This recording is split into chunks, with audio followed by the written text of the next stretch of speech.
गिर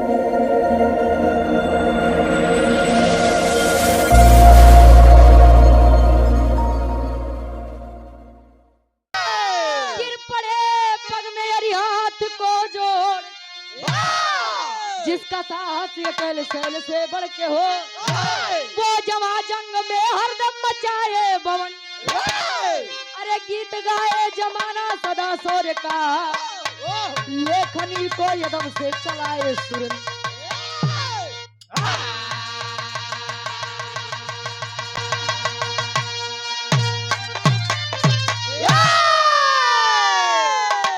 वीर होते कैसे हैं, किस लिए किसी का इतिहास गाया जाता है। बाबा कहा थे जकरे जवानी पहले आवत रही, चोकरत की आवत रही। बोला जाइए इसे। पहले के काका दादा लोग कहा कि जकरे जवानी आवे चोकरत की आवे। बस पहले और आज के जवानी में का अंतर बा पता बा? चोकरत रे पसर जाता है। पहले के काका दादा लोग अपन जवानी पहलवानी में लगावे, लेकिन आज वाले जब प्यार किया तो डरना क्या। अबे त्रिभुवन चाचा कहन प्यार का हुआ, चाचा ही प्यार में देखा था मनई आधा ज्यादा जान दे देता। रजाई ओढ़ के बांध के बतिया ले भैया जब प्यार करे वाले यहाँ हो कहीं जब प्यार किया तो डरना क्या। बहादुर चला गहन देखने से तो खताव से निकला है, और जब डरना तो फिर करना क्या। वाह भैया ये प्यारे में तो देखा था। अरे हम तोरे बिना जी न पाओ, रही न पाओ। कूद जाए वहीं पर। क्यों फांसी लगा लेता, क्यों जहर खाई लेता, क्यों गंगा गोमती में जान दे देता।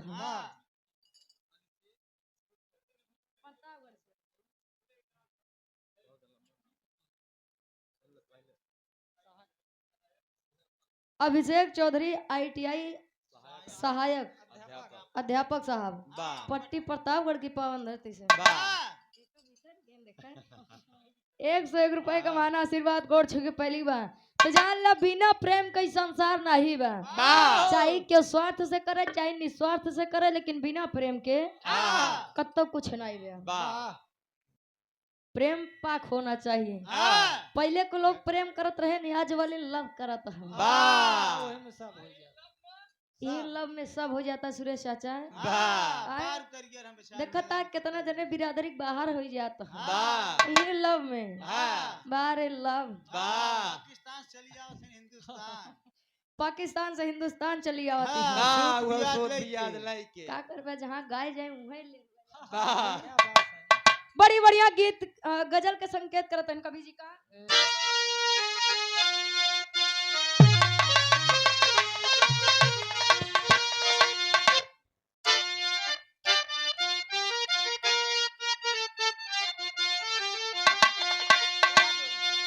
कोनो लड़की लड़की कोनो स्नान सुन ले का भाई। लड़की सुनन उन तो नहीं, लेकिन तू जरूर सुने होगे। कोनो लड़की देखा लड़कियन जब ब्यूटी पार्लर जाए के लौट गई है, जना स्वर्ग से आते पुट्टी पालिश लगवाई। क्या बात है भैया हो तो जान लब उनके जोगे केहू नहीं बे।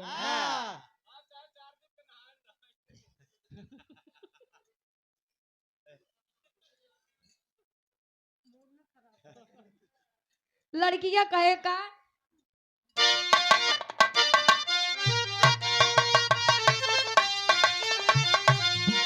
अरे मैना जे हुस्न हूँ, अरे मैना जे हुस्न हूँ, तू मेरा तराम करो। अरे मैना जे हुस्न हूँ, तू मेरा तराम करो। जवानी नाम है मेरा, मुझे सलाम करो।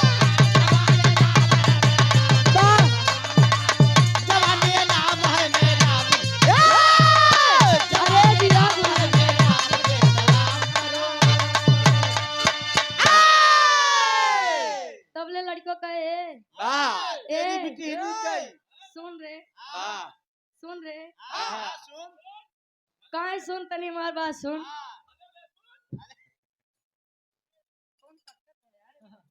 काहे अगर तू 19 या तम तो सी 20 है। 21 आई हो वाह हमार बात सुन काहे हाँ। का अरे तुझे सलाम कर अरे तुझे सलाम करूं क्या गा तू मेरा एक काम करो अरे तुझे सलाम करूं गा तू मेरा एक काम करो तू अपनी मस्त जवानी हमारे नाम करो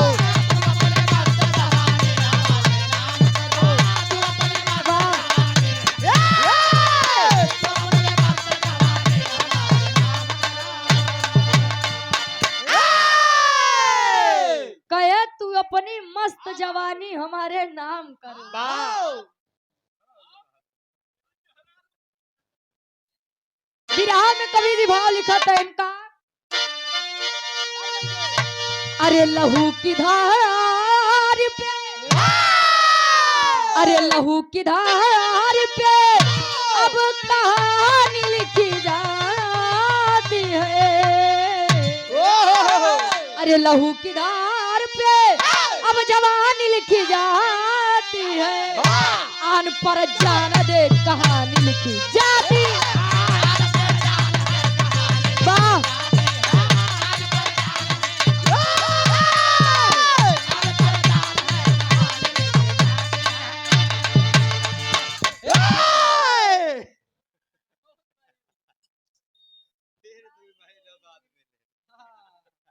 वाह काहिए बिछड़ा रे यार कल परसों अच्छा बस तो ये दिन बस काम करा गुरुदेव कल ही आज अपने घरे दो तीन भाई से रखते यार थोड़ा सा सुधार पीना है विरह के कहानी के शुरुआत कब भैया बस सुधार पीना इसलिए गुस्सा कर रहे हैं ए नहीं गुरुदेव बैठा अरे बैठा भाई यार भाई से सुधा माने दूध होता है क्या बात करते हैं यार बतावा तोहरे 3 भैंस हैं भैया काहे रिसिया था यार सुधा रस मैं बोला हूँ यार भैया बैठो यार सुधा माने क्या होता है बताइए आप इंटर किए दूध होता है भैया अरे बैठा यार अरे आवा यार आवा तो आप 25 रुपये दे दे हम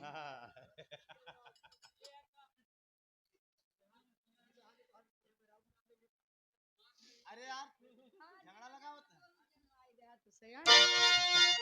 भाई क्या बहादुर विरह के कहानी की शुरुआत इस बात जौहरी छम से वाह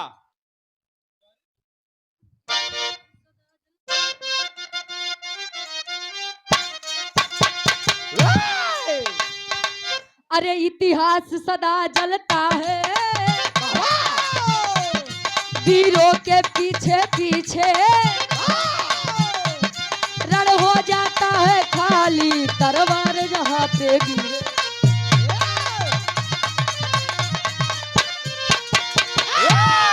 अरे औरों की मान मर्यादा रणवीर सदा रखते हैं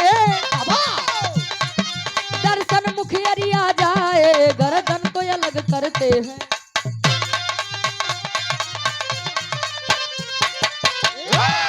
वीर महोबासानी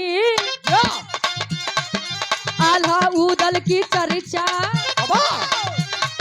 थे दोनों वीर बलवानी था अमर भला का पर्चा ई महोबा में वाह आल्हा उदल 2 वीर बाबा का थेन वीर ओका का थेन जे सामने से वार करे ना कि पीछे से वाह अजय पीछे से वार करत होका गद्दार कहा थी जड़ा बस वही के समझ के आवा तनी अब हाँ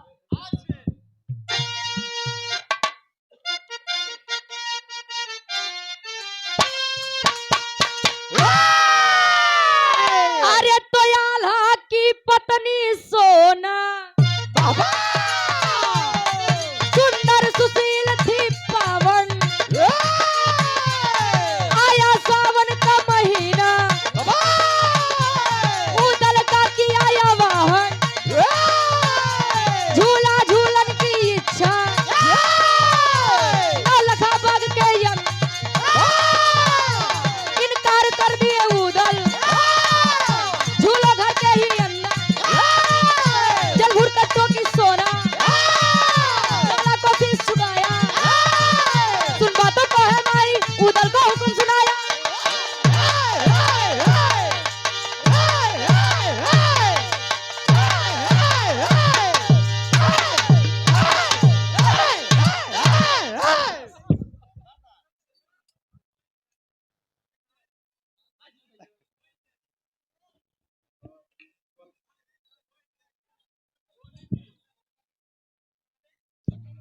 काहे तउआता भैया देखा था है हाँ सिंगल हड्डी का हो भाई हाँ ढोल लाइक का तो फाट परंत का करबे है वाह खड़ा कर दे अपन सामान बिरहा के तनी आप सब कहानी समझ ले वाह यही महोबा नगरी में हाँ दो वीर बाबा आल्हा और उदल जी वाह आल्हा जी की पत्नी सुनमा वाह बारे सुनो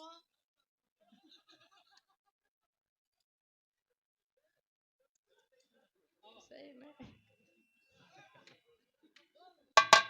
ये सब एनिमल लवर्स हैं हाँ कुकुरे बिलारी से प्यार करते हैं हाँ बेली पाप है आल्हा जी की पत्नी सोनमा जी हाँ और देवर उदल वाह पहले के देवर भौजाई के रिश्ता इतना पाक इतना पवित्र होत रहा बाबा कि जिन पूछा आहा लेकिन आज वाले वाह घरे अइबा जे बलम न बहिरवा से हाँ तो दिलवा दिलवा लगा ले देवरवा। देवरवा से वाह मशीन तो आज चिचियात हो चढ़े पर हमें रह सावन का महीना आ गया वाह सखी सहेली आई के सोनमा जी से कहा तही हाँ कि सावन के महीना भाई अगर झूला झूल के कजरी राग में तनी आहा उन्होंने नहीं करे भैया उन्होंने के लिए आई जा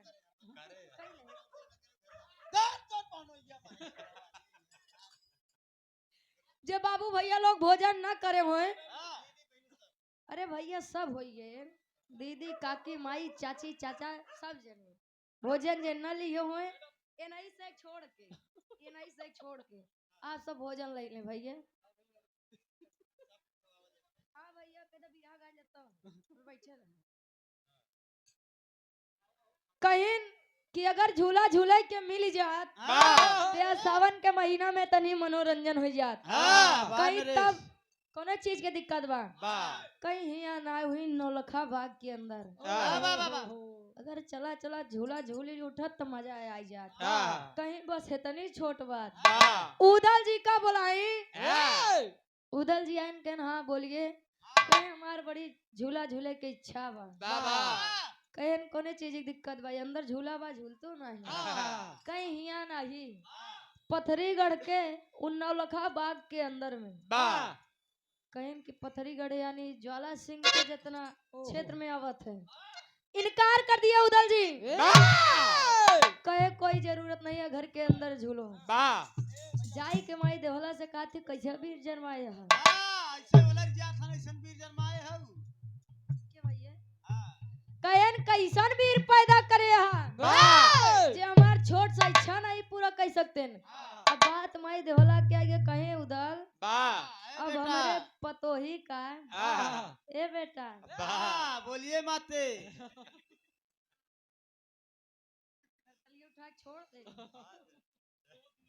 हाँ होश में हो जाएगा कहे कि जा इनका सहे का झूला वाह झुलवाई के आवाज हाँ उदल जी पहुंचे हाँ नौलखा बाग के अंदर वाह झूला डाला तेन भवक का गीत लगत बा।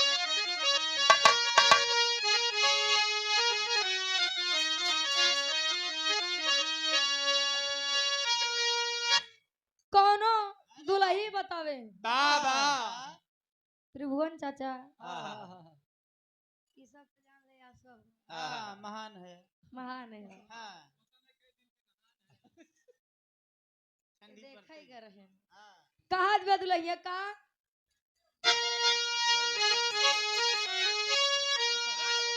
आवा माई जा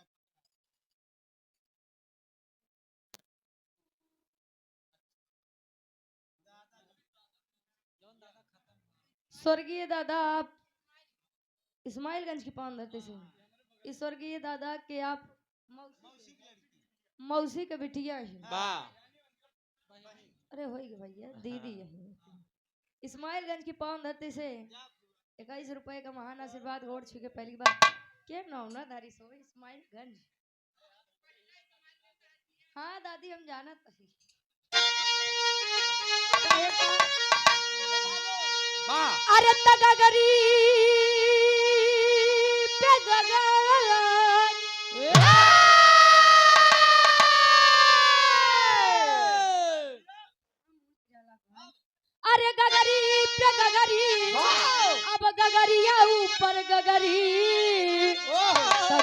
छुआई जई है राजाऊ अरे तगा गरी छुआई जई है राजाऊ ता जई है धारा मामा नसाई हो गगरी छुआई जई है राजाऊ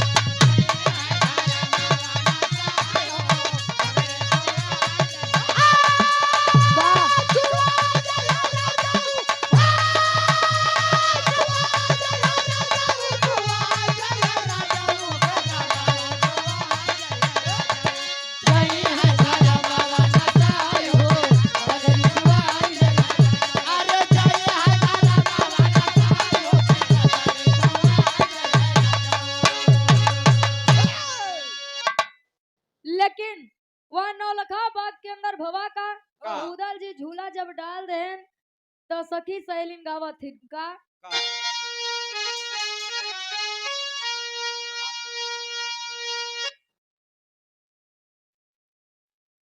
आप आदरणीय श्री प्रकाश कनौजिया जी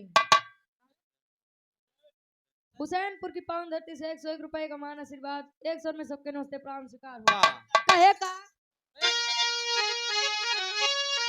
अरे तसवनी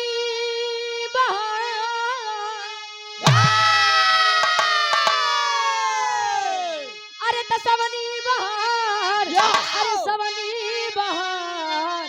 अरे सवनी बहार लूटे गोरी तब गिया भइल बागुल जार हो सगुनी बहार लूटे गोरिया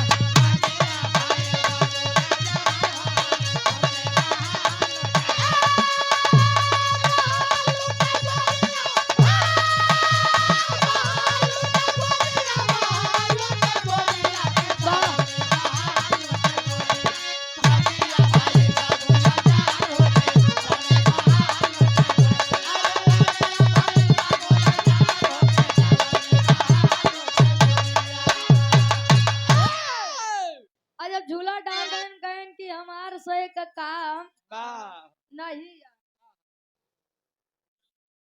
राम चौकी की पावन धरती से आप प्रियांशु चौधरी स्वर्गीय दादा के आप नाते हैं 51 रुपए का मान आशीर्वाद गोड़ छू के पहली बार उदल जी कहन कि हमार सोए का काम इस झूला झूला हम जैसा वीर का काम कवा कहा तो इनका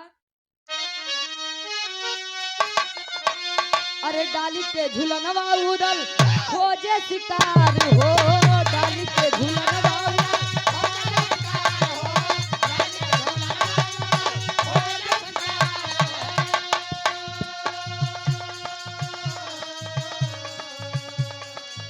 पत्थरी के ज्वाला राजा ऐसे ही बार हो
उदल जी चल दिए शिकार के लिए और यार पथरीगढ़ के अंदर से झूला डाल के झूला तय सावन में कजरी रात छेड़ के इतने में पथरीगढ़ के राजा ज्वाला सिंह सोचे कि आखिर हमारे बगिया में इतना ज्यादा शोर काहे बरे पहुंचा तहन जब देखा तहन तो वही सोनवा जी के रूप अरे सोनवा निहारा तहन सोनवा जी के रूप निहारा तहन देखा मूर्छित हो गए जब हो ही गया भैया वही इश्क जब हो ही गया कमन इश्क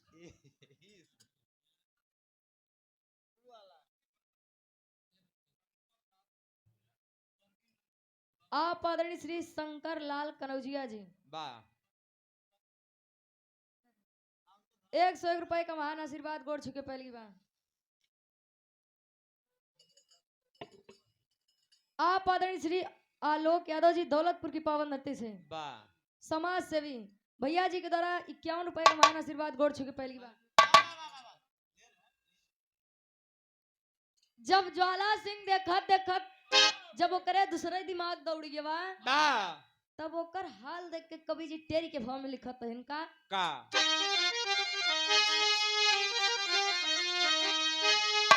अरे तब बुझाई कैसे दिल के अगिया अरे बाबू बुझाई कैसे दिल के अगिया तो पागल भ्रमर हो गया देख कुसुम करुणामय अरे करुणामय अरे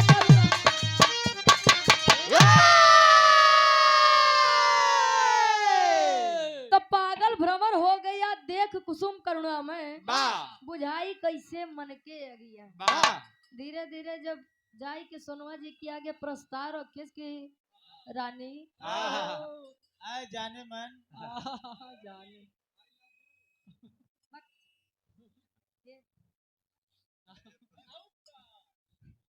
ये सब तब ना ही चलत रहा। हाँ, ये सब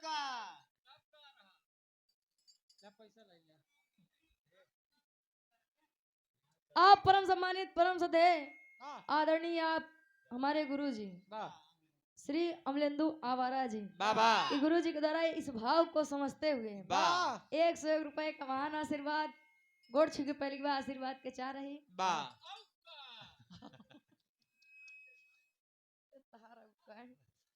कहें रानी आप कहाँ की हैं?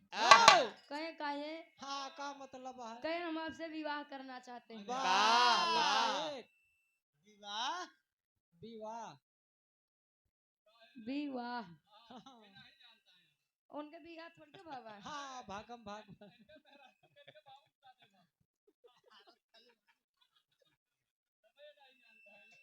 ए राय दो हाँ इनका विवाह मतलब जब काका पता ही नहीं बा कई गदेला है तोरे 8:30 चार ठीन के गदेला है वाह धन्यवाद डब्लू गुरुजी। भागम अरे ते हंडिया कहे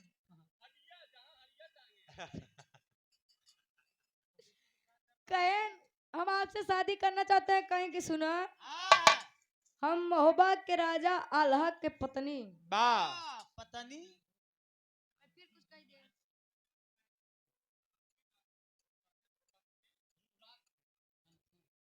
स्वर्गीय दादा आप ननकू कनौजिया जी के आप पंथी युवराज सिंह बा बाबू जी के द्वारा 101 रुपए का महान आशीर्वाद गोड़ छुके पहले अरे होई गे काका 50 हम अपने में जोड़ दे बहुत कहे देखा हम महोबा के राजा आल्हा के पत्नी सुनवा ही और मेरे की लड़का वो बतावा हमसे शादी करवा। जब एक बार आल्हा जी के नाम सुने लगे चौक ले लगा पाछे से जब ये आल्हा जी के नाम सुने तो एक बार पीछे टन कहे ना जब प्यार किया तो डरना क्या अब प्रेम हो ही नहीं के बाद वैसे चीज पाऊ न दोबारा चाहे बार भले भैया हो पहले कई एक राजा 2-3 रानी रख लेते रहे अब एक रानी 3-4 राजा रखत हैं अपन वाली बचाए रहा भैया हो यही ती अंतर बा पहले के लोग मर्यादा में रहे बोले है कहा तेन ज्वाला सिंह आई के माई भगवती से मांगा तो है जब मांगे तो माई कहीं देख हम दे बताओ लेकिन एक कई बार तोर मदद करब बोतने में चाहिए तो उनका लिया कि आवाज चाहिए तो अपने आप को बचा ले कहन महतारी जान से तो इसे जाए के बाद लेकिन अगर ओकरे पीछे चला जाब अमर हो जाब अमर हो जाएंगे भैया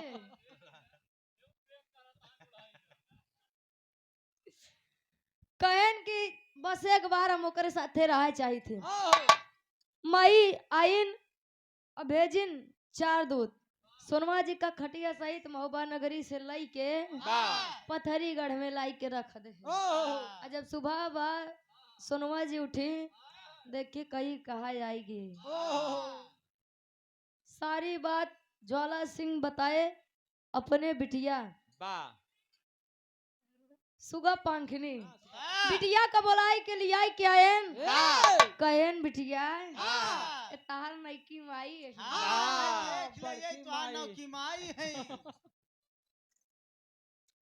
कहन नहीं तार नौकी माई है, इनका लिया आई के जा। हम तार पुराना बाबू नौकी माई तुहारे। कहे लिया के जा तनी सेवा सत्कार कहें देखा हमार 3 महीने के व्रतबा अगर या 3 महीना में हमरे लगे आवे के कोशिश करबा तो जान ला पतिव्रता के तेज इतना तगड़ा लाग जाए।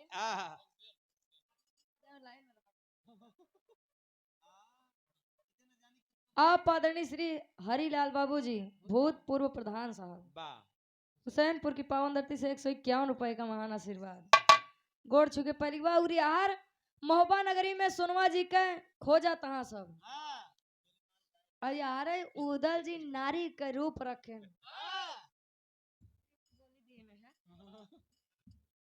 यार उदल जी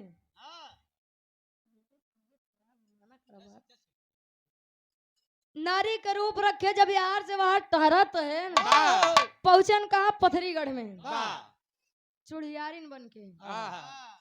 उदल जी का बोलाई के सारी बात सोनवा जी स्पष्ट कह दे। जब सोनवा जी का देखे कहन का भाभी हे भाऊजी का कमी रही हमरे भैया के प्रेम में जवन तू हेनके साथ है आके रुक बताओ तना बढ़िया वीर नामी महोबा के राजा आल्हा जी के पत्नी रही और यार के ज्वाला सिंह के पीछे परेशान कहें कि देखा हम अपने मर्जी से नहीं आई ज्वाला सिंह जबरदस्ती लेके आए बा चोरी के बा अगर 1 महीना के अंदर अंदर तार भैया नहीं आए हम कल लिया जाए तो हम अपन जान दे देव लेकिन हेकरे साथे न रहा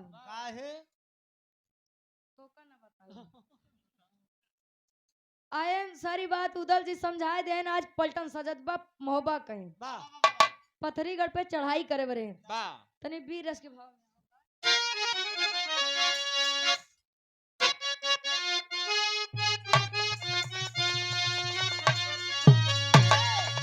अरे चली है फौज महोबे की अरे चली है फौज महोबे की रे यारी का मान तोड़ेंगे चली है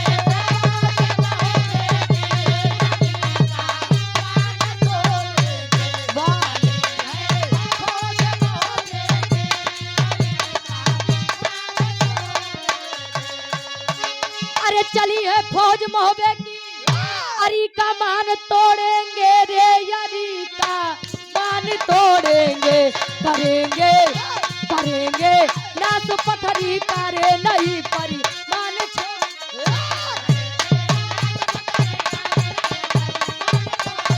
क्या बात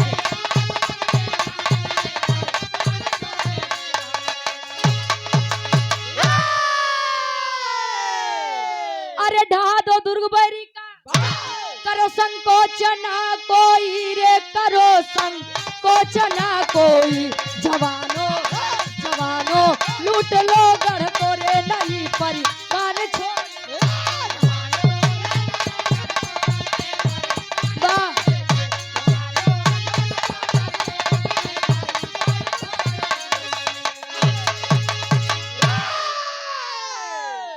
ढहा दो दुर्ग बैरी का करो संकोच ना कोई जवानों घेर लो पथरी को नहीं परिमाण छोड़ेंगे। कहन चारों तरफ से चढ़ाई करा अरे उसकी इतनी मजाल वह महोबा के राजा आल्हा की पत्नी पर हाथ डाले साले को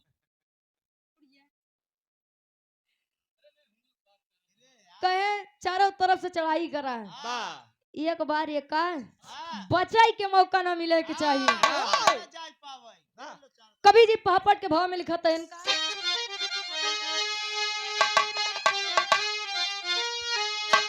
अब घेर लिए पथरीगढ़, अब घेर लिए पथरीगढ़ मतवाला महोबा वाले। अरे अब घेर लिए पथरीगढ़ मतवाला महोबा वाले हो, तो देख वीरता सह में पथरी वाले महोबा वाले।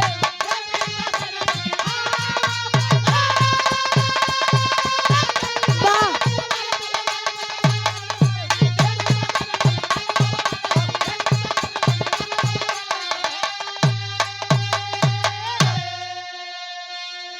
अरे खबर भेज कर ज्वाला सिंह सुरजामाली को बुलवाया हो, तो मार फूक कर जादू टोना सारी पलटन को पत्थर बनवाया। अरे आला आए अमर गुरु, अरे आला आए अमर गुरु क्या हवाले महोबा वाले हो, तो देख वीरता सह में पथरी वाले महोबा वाले।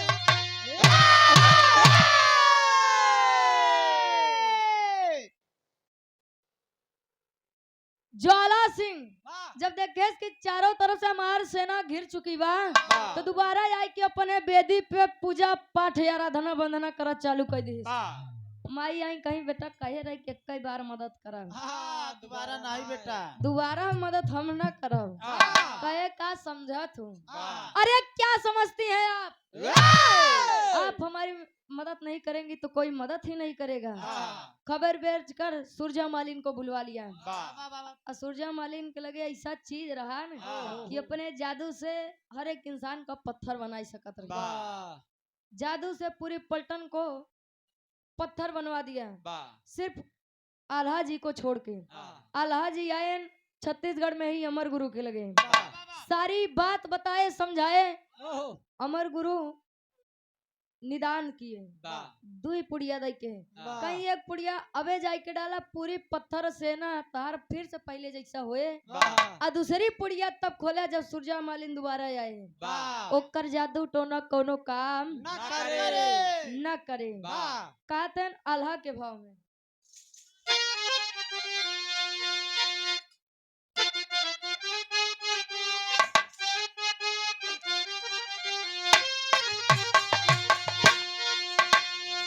वीर हो या आखिर तक ना हार नहीं मनी है भैया।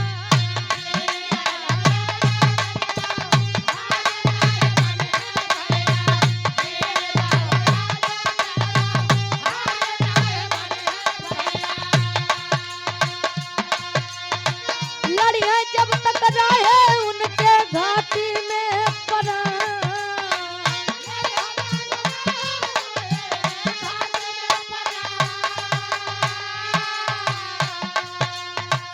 आन बान शान पेलू टाई दी है जनवा बाबू।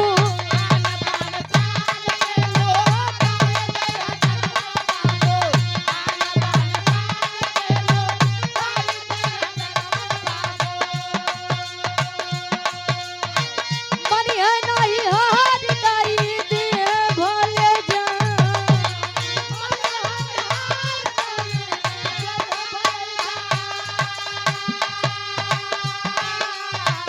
लवटी के आल्हा आए फिर से समरिया पंचो,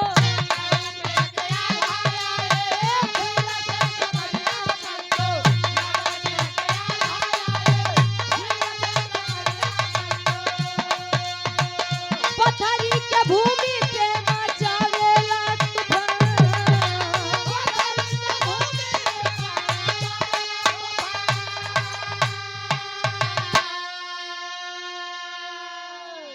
पथरीगढ़ पे लौट के आए आल्हा जी।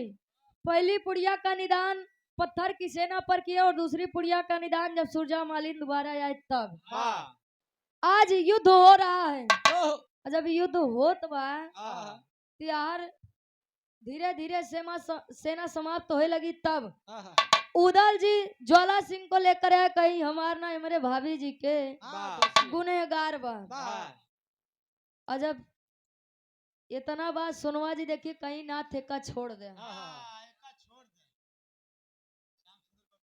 आप आदरणीय श्री श्याम सुंदर टेलर साहब, गौतम 101 रुपए का महान आशीर्वाद भैया जी के गोड़ छुके पहली की बार आशीर्वाद के चाह रहे हैं। हाँ, कहे देखा, हाँ, कहे कि हमार नाई भाभी जी का गुनेगारा कहीं का छोड़ दे।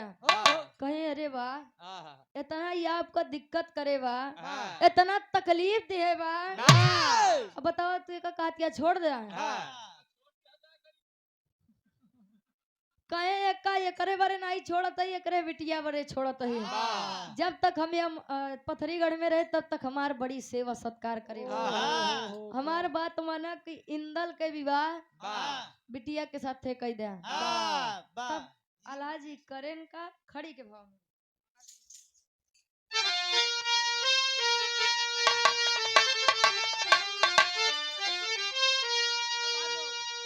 अरे जीतेला समरिया,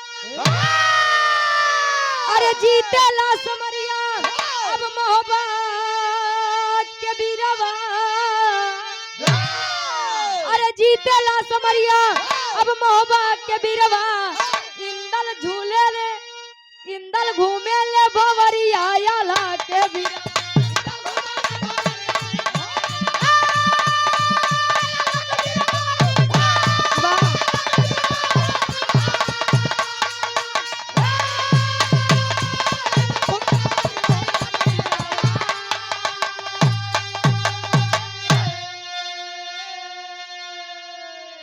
सुगा पंख ने बिटिया के संग अब कहिले इंदल की शादी हो, हंसी खुशी सब वापस आए, पथरी मिली आजादी हो।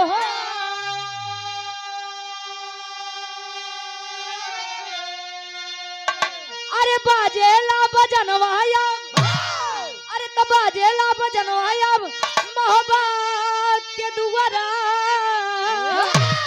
तो इंदल घूमे ले भवरिया आला के ही।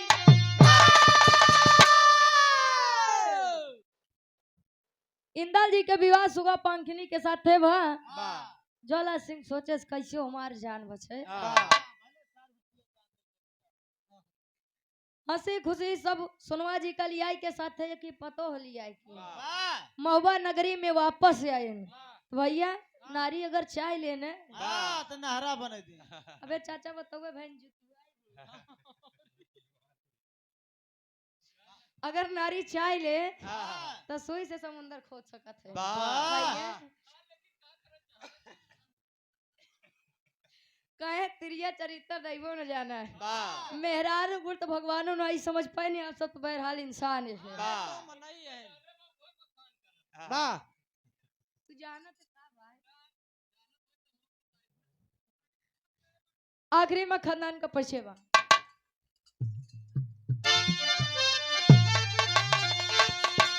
गुरु बिहारी, गुरु गणेश, गुरु रामलाल हितकारी।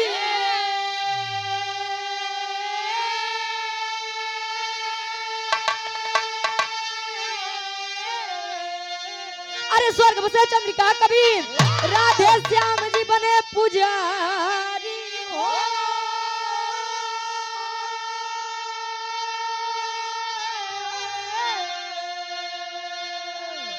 बुझाई कहीं से दिल के यसिया, अरे तो बुझाई कहीं से दिल के।